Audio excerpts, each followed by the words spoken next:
Welcome back, everyone. Can you imagine a powerful CEO breaking down in tears inside a filthy 10 square meter shack? In today's episode, Mr. Hoan's late remorse is going to tighten the chest of anyone who is a parent. Will he be able to fix his mistakes in time, or is it already too late? Before we step into these emotional moments, please smash that like button and hit subscribe right now. Your support is our biggest motivation to produce even higher quality episodes. Thank you so much. And now, let's get started.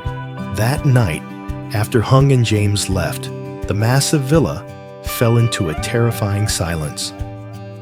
Mr. Hoan didn't sleep. He sat motionless on the sofa in his office, his eyes fixed on the empty space in front of him. James's words kept echoing in his ears, not as loud accusations, but like needles piercing his very soul. I feel relieved. Living a simple life feels peaceful. For the first time in my life, I'm not suffocating under your expectations. That sentence haunted him more than anything. His son, the boy he thought he was molding into a great heir, felt most at peace when he had lost everything his father gave him. He realized that for all these years, he had never really looked at James. He only saw the version he wanted to create. And to protect that fantasy, he had ruthlessly crushed his son's true happiness, his love for Diep. As the first light of dawn crept through the curtains, bringing with it the chill of the early morning, Mr. Hoan stood up. A decision had been made. He couldn't wait another second. Ego, pride, reputation. All of it was meaningless now in the face of the terrifying fear that he was losing his son forever. He opened his desk drawer and pulled out the crumpled piece of paper his wife, Mrs. Lan, had secretly slipped him days ago.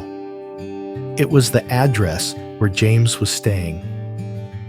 Back then, he had brushed it off, thinking she was just being dramatic to make him soft. But now, that scribbled address was his only lifeline. He didn't call a driver. He wanted to go himself. He wanted to drive the same road his son had taken to understand the loneliness James had endured. The luxury car rolled out of the high-end villa compound, leaving behind the tree-lined streets and aristocratic quiet. The further he got from the center, the more the scenery changed. High-rise buildings faded away, replaced by rows of cramped, narrow houses, tangled electrical wires, and the noisy sounds of the daily grind. Mr. Hoan frowned at the GPS screen. The road leading to the address was so small, his car could barely squeeze through. He had to park at the entrance of a larger alley and walk the rest of the way. The air here was thick with the smell of mold, burning coal, and open sewers. The sound of crying babies, revving motorbikes, and people arguing.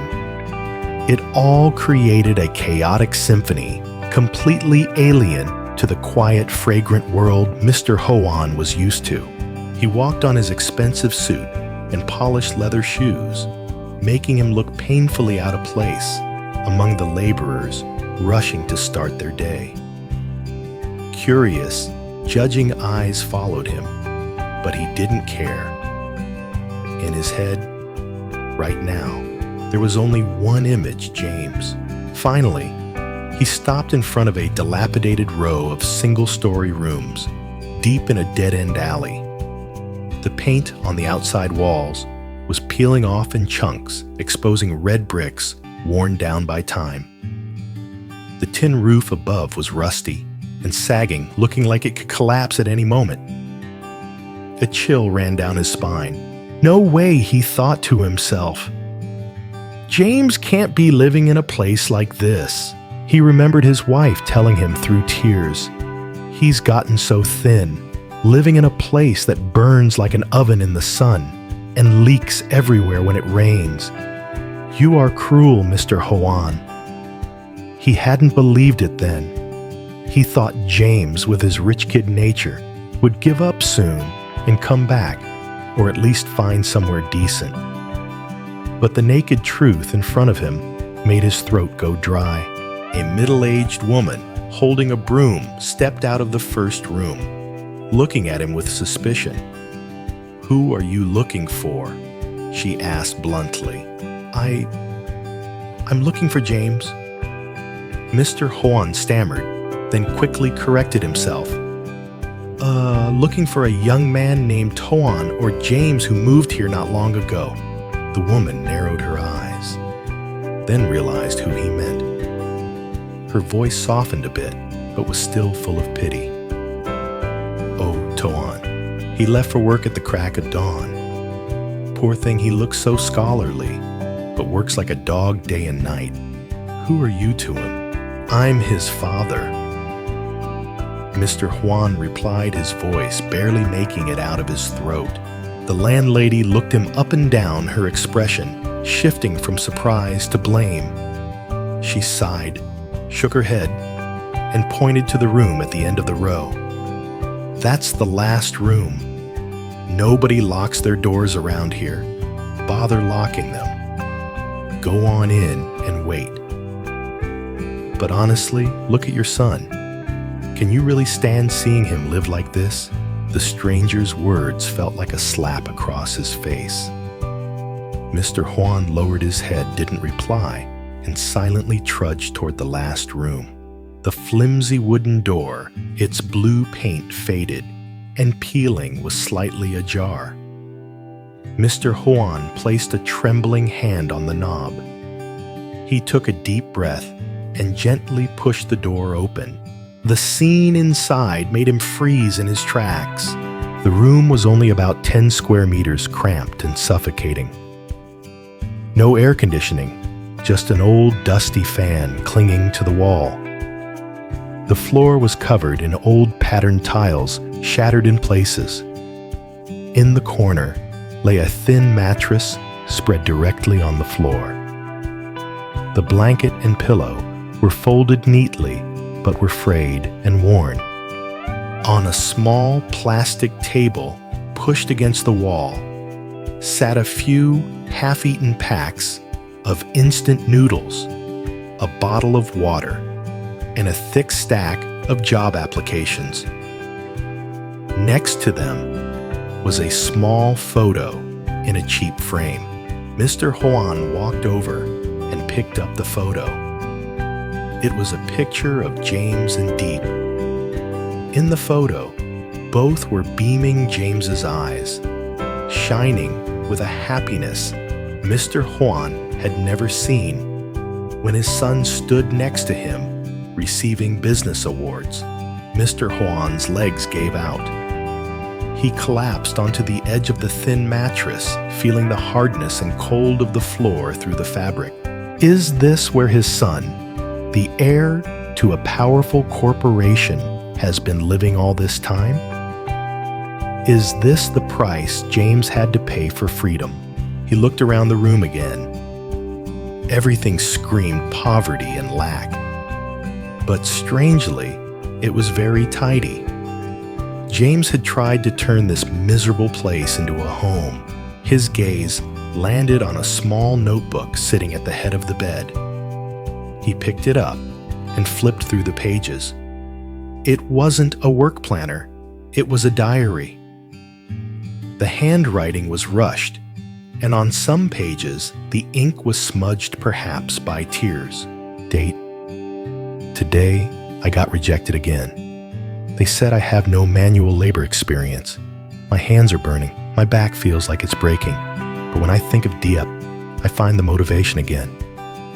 Dad, you must be furious. I'm sorry, but I can't live your life anymore. I miss home. I miss Mom. I even miss the dinners where you sat sternly at the head of the table.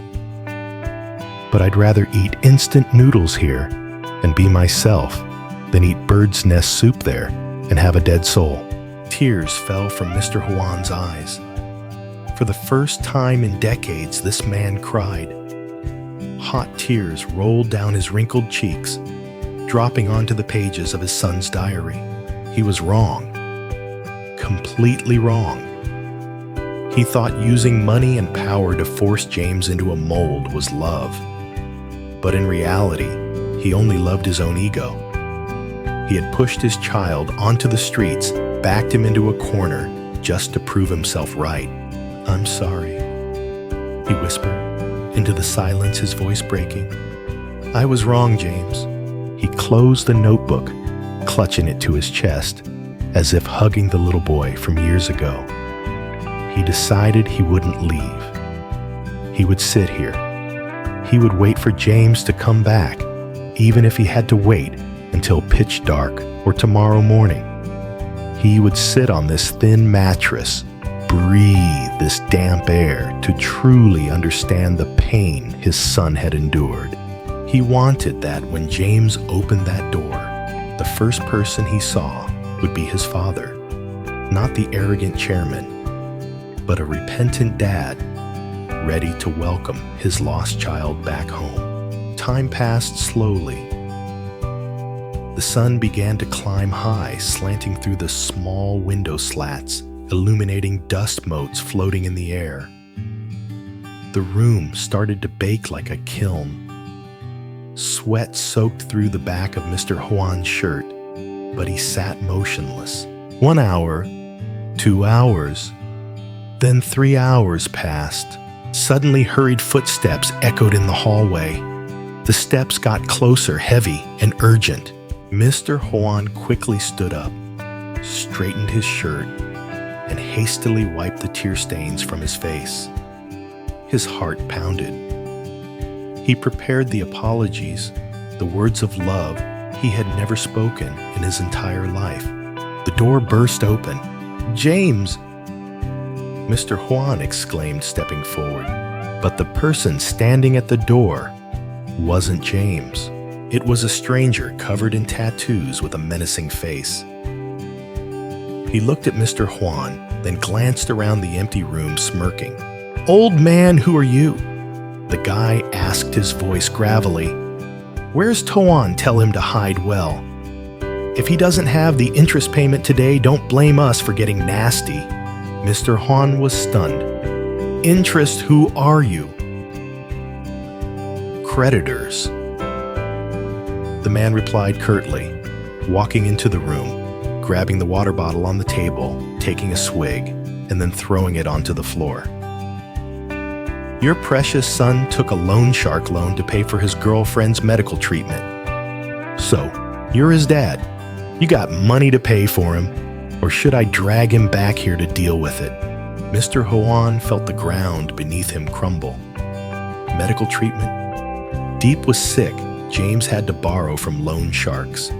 The situation was 1,000 times worse than he imagined. James wasn't just living in poverty. He was backed into a dangerous corner. Right at that moment, Mr. Hoan's phone rang. It was Hung. His hands trembled as he answered. "Dad." "Where are you?" Hung's panicked voice rang out, drowning out the noise in the background. "Come back now, or get to the hospital immediately." "James." Something happened to James. The phone slipped from Mr. Hoan's grip, clattering onto the broken tiles. The hollow crack echoed through the tiny room, sounding exactly like his heart shattering. In front of him was an aggressive loan shark. In his ear was devastating news about his son.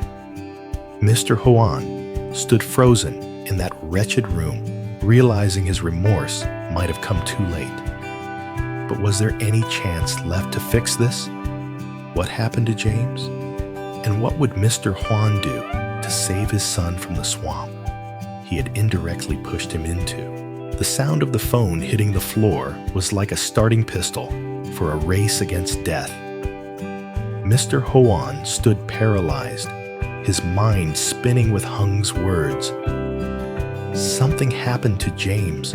The creditor saw Mr. Hoan freeze and assumed he was scared. He smirked, stepping forward to pat the old man's shoulder. "What shocked to hear your son is dodging debt, so how do you plan to—" "Shut your mouth," Mr. Hoan roared. It was a roar filled with the fury and authority of an old lion wounded, but with claws still sharp. He spun around, his red-rimmed eyes glaring at the gangster.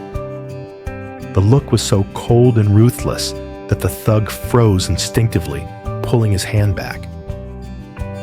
This wasn't a grieving old man anymore. Standing before him was Chairman Hoan, the man who had crushed countless rivals in the business world. He pulled a gold-embossed business card and a thick wallet from his suit pocket, throwing them straight at the man's chest. "Take all this cash.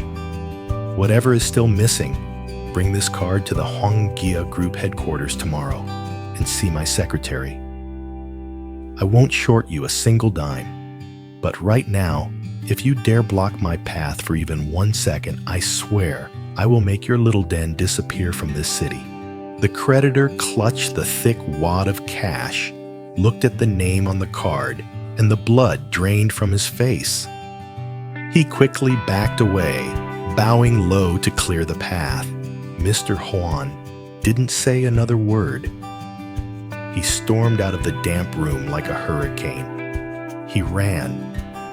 The 60-year-old man ran on trembling legs, sprinting through the narrow alley, leaving behind his past mistakes to rush toward a present hanging by a thread. At the same time, on another corner of the city, the late afternoon sky was turning gray. Diep was working diligently in her small flower shop, meticulously wrapping each red rose. James promised to be home early today. He told her he had picked up extra shifts as a porter at a construction site to earn some money for her vitamins since she had been getting dizzy lately. Diep had scolded him, telling him not to overwork, but James just laughed it off. The phone rang, cutting through her thoughts. The screen read, "Hung." Diep picked up her voice, cheerful.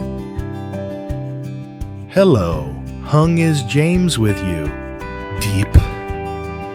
Hung's voice on the other end cracked, rushed, and filled with panic, accompanied by the wailing of ambulance sirens in the background. "Listen to me and stay calm. James is being rushed to the general hospital. Get there now." The scissors in Diep's hand hit the floor with a piercing clang. Her entire world collapsed in a split second. All the sounds of the city streets suddenly went silent. The only thing left was her heart pounding like it wanted to burst out of her chest. What happened to him? Diep stammered, tears flowing uncontrollably. Accident at the construction site. Scaffolding collapse.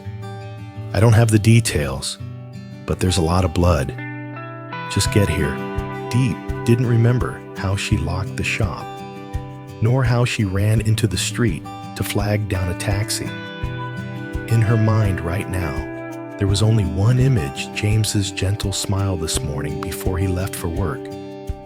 He had kissed her forehead and said, "Wait for me to come home. Please drive faster, faster." Diep screamed at the driver, clasping her hands together until her knuckles bled. City General Hospital. The emergency hallway reeked of antiseptic, the smell of separation and coldness. Mr. Hoan arrived just as Hung was standing there, signing surgical consent forms, his hands still stained with smears of blood. Seeing his father, Hung ran over, his voice choked. "Dad, James is in surgery. The doctor said 3 broken ribs, 1 punctured his lung, causing fluid buildup plus severe exhaustion." Mr. Hoan stumbled, collapsing onto the waiting bench. He buried his aged face in his hands, his shoulders shaking violently. It's my fault. I pushed him to his death. Just then, thundering footsteps echoed from the end of the hallway. It was Diep. She came running, hair a mess, her face drained of all color. She saw Hoan, then she saw Mr. Hoan. But this time, there was none of the fear or submissive timidity she usually showed Chairman Hoan. In her eyes right now, Mr. Hoan was invisible. Agony had erased all class lines. Hoan, where's James? Where is he? Diep rushed over, grabbing Hoan's sleeve, her voice shattering. He's in surgery. Hoan caught Diep before she could fall. Diep slid down to the cold floor, sobbing. It's my fault. It's all because of me that he had to take that dangerous job. If he didn't love me, he'd still be a rich kid sitting in air conditioning. Oh, James. Mr. Hoan looked up at the girl wailing in front of him. He used to think she was with James for the money. He used to think she was a gold digger who would run the moment James was broke. But looking at her gaunt frame, her hands calloused from work, and the sheer agony in her eyes right now, he knew he was wrong. Money couldn't fake this kind of pain. And more importantly, his own son had willingly traded his life to protect this girl's smile. 2 hours passed, feeling like 2 centuries. No one said a word. Finally, the operating room light turned off. The doors swung open. The surgeon stepped out, pulling down his mask, forehead dripping with sweat. All 3 of them rushed forward. The patient is out of critical condition. The doctor announced, his voice tired but relieved. He has an incredibly strong will to live. In his delirium, he kept calling a name. Diep. Is she here? Diep broke down, sobbing, nodding furiously. It's me.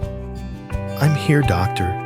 Go in with him. He's just been moved to recovery and is drifting in and out. He probably needs you most right now. Diep didn't wait another second. She squeezed past the doctor and pushed through the doors. Inside the stark white room, the monitor beeped steadily. Beep, beep. James lay on the bed, covered in wires and IVs, his chest wrapped in thick white bandages. His face was gaunt and pale, the scratches still fresh with blood. Hearing the noise, James fluttered his eyes open. His gaze was groggy and exhausted, but when he saw the familiar silhouette at the door, a faint but incredibly warm light sparked in his eyes. Diep. He wheezed, trying to lift his arm with the IV drip. Diep rushed to the bedside, terrified to hug him too hard. She knelt down, pressing her face against his cold hand, her tears soaking the sheets. I'm here. I'm right here. She sobbed, her voice scolding, but full of love.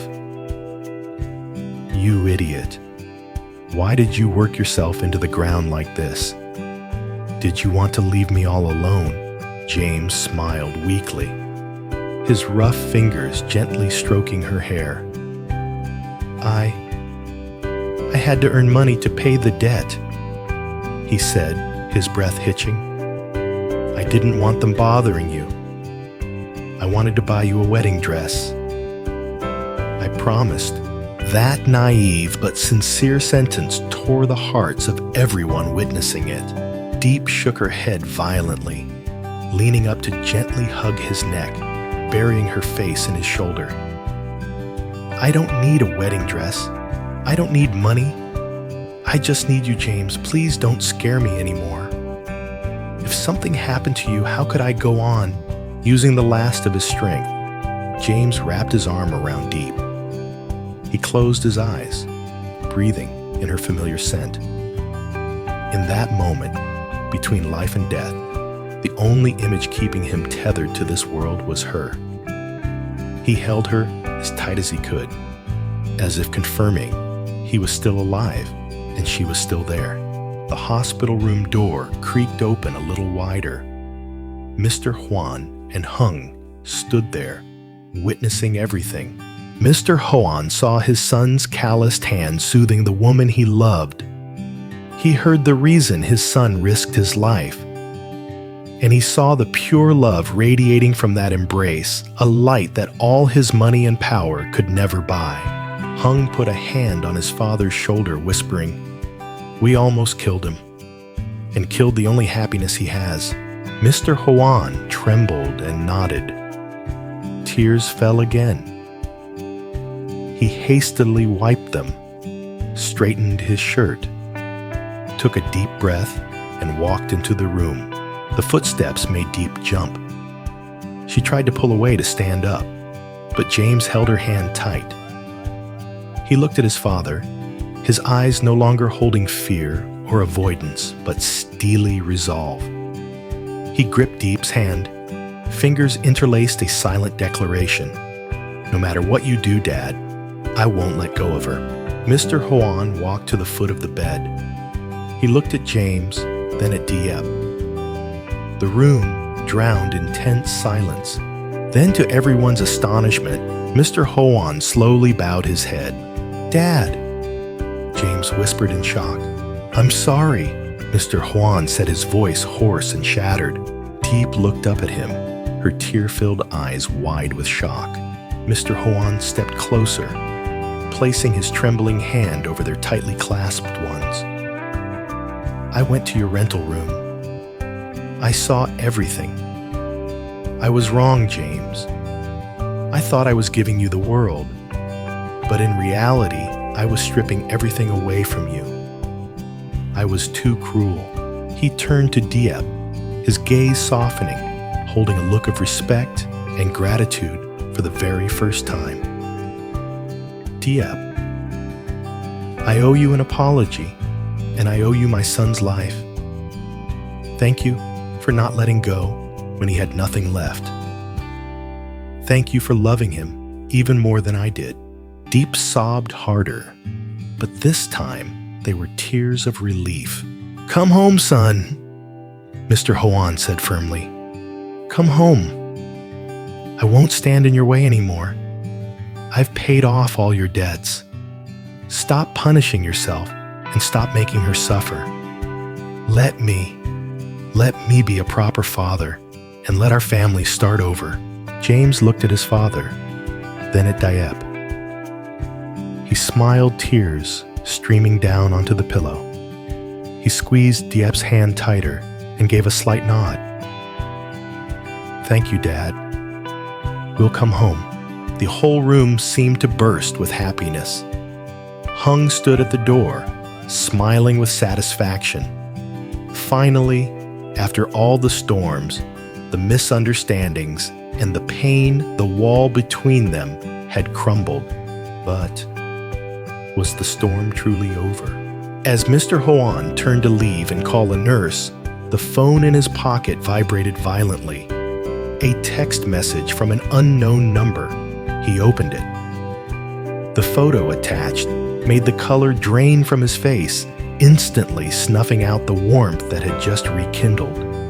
His blood ran cold.